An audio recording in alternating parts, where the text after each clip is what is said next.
kohvikute hirm, 7. peatükk. Kohvikule lähenedes aeglustas Robi sammu ja nuhutas õhku. Küll siin lõhnab hästi. Lähme vaatame, kas peremehe lõhna ka on. Lutikad on väga head nuusutajad, nii et ma tundsin värskelt küpsetatud saiakeste lõhna küll. Saiakesed meelitasid jälle kohale inimesi ja kui need enda tagant ei koristanud, olid varsti platsis ka prussakad. Lennujaama kohvik oli just selline koht. Saiad, inimesed ja prussakad. Petsile maitsesid eriti värsked moosipirukad. Lõhnab jah toidu järele, tõmbas ka Loore ninaga. Aga minuga ärge arvestage. Pets ja ta sugulased on kõik nii koledad. Mina ei karda ühtki prussakat, teatas Robi ja pistis oma pika nina leti alla. Siin oli toidu, kodu ja veel millegi õdusa hõngu. Ja siis see tuli. Läbilõikav vile. Messa seal siputad, pasundas keegi ja me võpatasime. Robi heitis pilgu üles ja seisis silmitsi hiigel suure prussakaga, kes seisis, jalad harkis moosipallil ja sihtis teda terava hambutikuga. Oled sa sõber või vaenlane? See on Pets, sosistasin ma Robile. Ta suguvõsa on saarelt, sellepärast ta räägibki nii imelikult. Nad tulid sügisel peredega üle ja elavad nüüd siin. Sa ära lase tal end ehmatada, ta pole nii sõjakas kui tundub. Ainult äkiline ja kole karvane. Robi noogutas, istus viisakalt maha ja vaatas Petsile silma. Tere õhtust, mina olen taksikoer Robert Edward von Taksmeeter, omadele Robi. Ma oleksin kõige parema meelega sõber. Või nii, uuris Pets kutsikat. No tere ise kah. Mina olen Peeter, omadele Pets. Päritolult prussakas, venelastele tarakan, inglastele cockroach, prantslastele blatt ja sakslastele dishabe. Heal sitikal mitu nime, teatas ta uhkelt ja langetas hambaorgi moosipallile. Mis sa mu kohvikust otsid? Ma olen siin päälik. Ma otsin oma peremeest, vastas Robi. Me tulime ühes lennukis, aga ta läks kaduma. Siis mõtlesimegi, et äkki sina oled teda näinud. Kas oled? Prussakas müristas naerda. Võin mina sinu peremeest nännu. Aga no mis siis, kui olengi?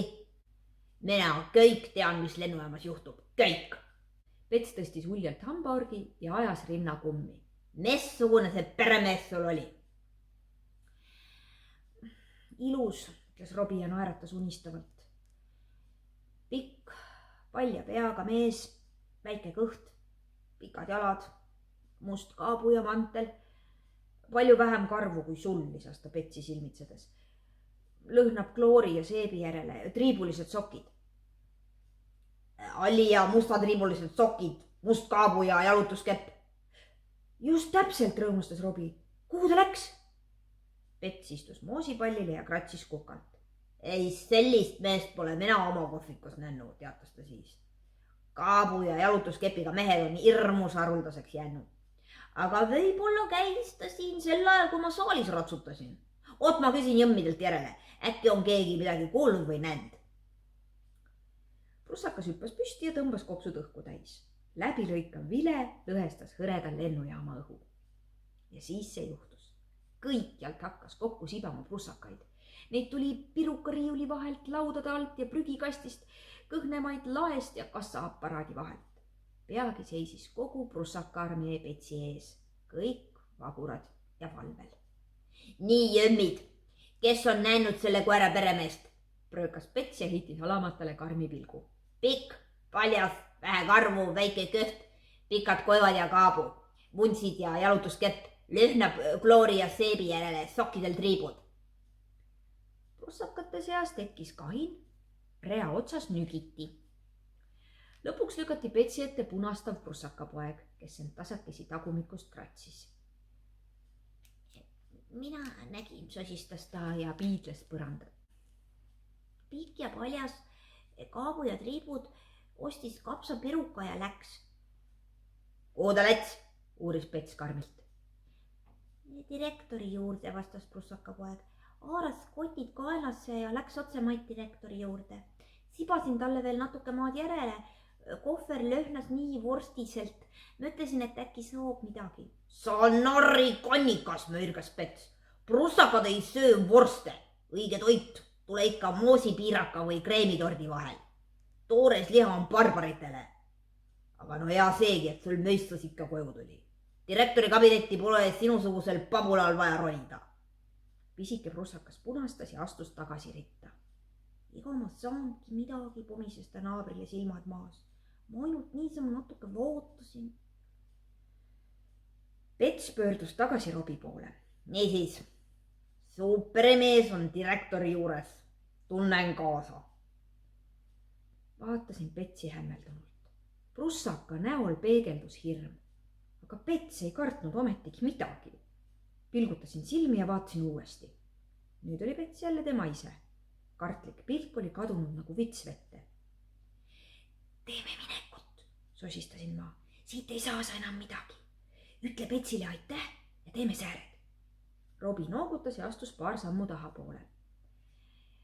Tänan informatsiooni eest, tegi ta prussakate suunas viisaka kummarduse.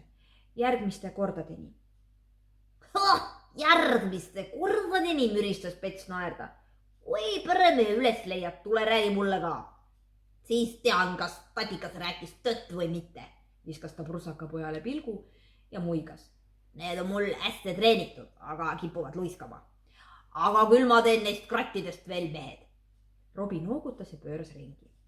Prussakal peab ikka kõik aus ja mehine olema, hüüdis Pets järele ja koputas endale koivaga rinnale. Täpselt nagu päälikul.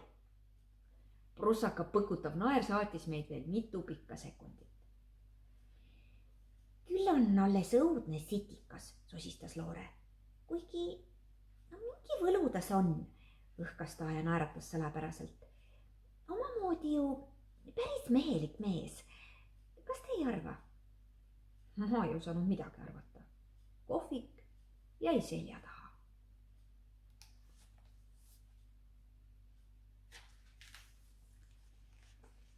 Kaheksas peatükk. Õuduste kabinet. Petsi naer kostis eemalt veel vaid tasase kajana. Me liikusime sõnatult. Loore oli tasa ega mul ei olnud tahtmist rääkida. Ja siis olime me kohal. Kitsast koridori valgustas vaid paar blinkivat lampi. Ruumi lõpus seisis hiiglaslik ämbliku võrkudesse mähkunud uks. Põrnitsesime Loorega koridori. Tundsin, kuidas jäine külma värin üle keha veeres ja sabale väikese märja jälje jättis. Direktori kabinet, sosistas Loore. Mina ei taha. Mina ju ka mitte, ohkasin ma, aga meil ei ole teist võimalust. Robi peremees võib seal olla. Hääl värises abitult. Mida te seal sosistate, peatus Robi? Kas midagi on valesti? Lähme küsime direktorilt, kus mu peremees on. Loore hüppas põrandale ja vaatas kutsikale otse silma. Sa ei saa aru, raputas ta pead. See pole mõni tavaline kabinet ja direktor pole üldsegi mingi tavaline direktor. Mis mõttes ei ole? Tundub ju küll, imetles Robi hämarusse mattunud ust. Natuke tolmusem kui tavaliselt, aga mis sellest? Vaata, kui ilusad ämblikuvõrgud siin ripuvad. Asi pole tolmus. See kabinet on... Ma hingasin kõigepealt tugevasti sisse. Robi, see kabinet on... Surmapesa, prahvatas Loore. Õuduste kodu, koleduste koobas jube ja unustatud paik. Sonis ta ja vajus põrandale. Robi tõstis meid käpa otsal silme ette. Mis te ajate? Vangutas ta pead. See on ju ainult direktori tuba. Te olete vist halvaks läinud liha söönud ja tunnete end halvasti, uuris ta meid murelikult. Ärge olge sellised argpüksid. Loorel on õigus, kinnitasin ma. Lennujaama direktori kabinetist räägitakse jubedaid lugusid. Seal ei käi vabatahtlikult isegi prussakad. Kas nägid, mis näoga Pets oli, kui ta kuulis, et peremees läks direktori juurde? Robi kallutas pea küljele. Pets läks ähmi täis, vastasin ma ise, sest direktor on ohtlik. See mees ei ole üldse mõni tavaline inimene. Ei ehmata, ei kilju, hiilib ringi, kaval nägu peas ja püüab sitikaid tikku topsi. Loore tihkus nutta. Kas sa kujutad ette? Direktor kogub meid, lutikatest seina peal terve kogu. Noogutasin mornilt. Ja keda kinni püütakse, seda ootab vaid üks. Surm ja nõelaga seinale. Küsi ükskõik kellelt, kõik teavad. Eelmisel nädalal püüdis ta kinni ühe pagasilindil jalutanud porikärbse. Aga eks meil ole kõigil sugulaste seas kaotusi. Jaaniussidel oli kevadel eriti raske, sest direktor leidis raamatupoest nende määraja. Nüüd peidavad nad end juba mitu kuud seinapragudes ja käivad väljas ainult pühapäeviti.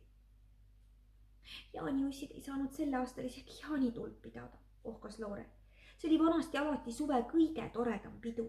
Kohe piirivalve dokumendi kapis. Nii suur ja kõrge tuli ja üle lõkke hüppamise võistlus.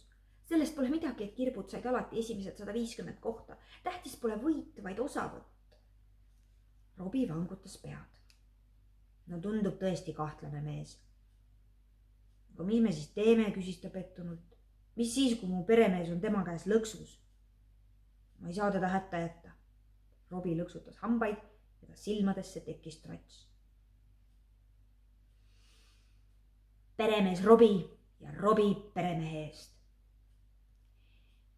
No kui sa meid oma karva sisse korralikult ära peidad, siis võime ehk tulla, pakkusin ma ettevaatlikult. Aga ära teda lähedale lase. Vaata kiiresti, kas peremees on seal ja siis teeme sääred. Sobib, nõustus Robi. Peremees tuleb vaenlase küüsist päästa. Ta nuuskis õhku ja astus kõht maadligi tolmusesse koridori. Hüppasime Robi saba otsale ja peitsime enda karvade sisse ära.